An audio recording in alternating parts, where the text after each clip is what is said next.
Общественная палата Республики Коми. Здесь я встретил своего друга Владимира Николаевича Королева.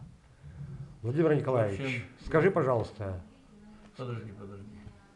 Сейчас я уже полгода тоже не веду клуб путешественников на Арзаменице. В это время умер единственный, кто мне помогал по всем вопросам, Герасимов, мой друг. Да, вот очень да. печальное Очень явление. Вот. Потом, значит, посадили Газизова Дамира Дамировича в тюрьму. Как? Это новость для меня. За его вот этого... За что его посадили? Ну, он попал в дорожное происшествие. Собрали 700 подписей, собрали через клуб путешественников. Вот, чтобы не садили его, простили. Вот. Все равно посадили. Известных своих друзей направлял на суд, значит, вот, как это называется, ну, кто защищает? Общественными... Адвоката, да.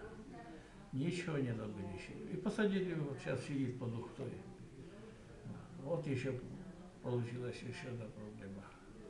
И он мне помогал тоже многие вопросы. Вот такая ситуация, как говорится.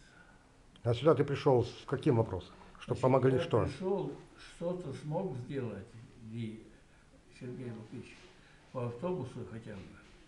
Вот. Ну, Первую поликлинику? товаров для дома. Чтобы там остановили... Чтобы открыли остановку правильно сделали. Вот. И второе, мог ли он написать второе письмо по квартире Люды Смелинги? Она проживает где? В Картиросе? В Картиросе. И дом не жилищно непригодный совсем. Да, есть решение такое.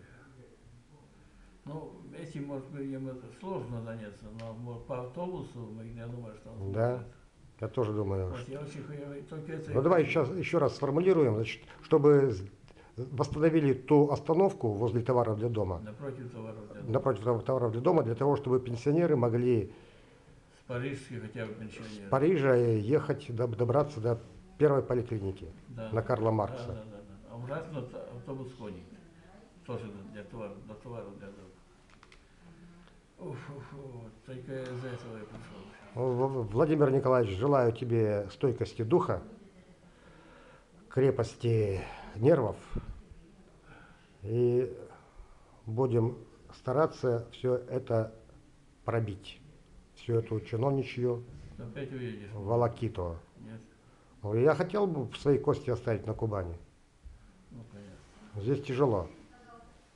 И по климату, и по отношению к людям.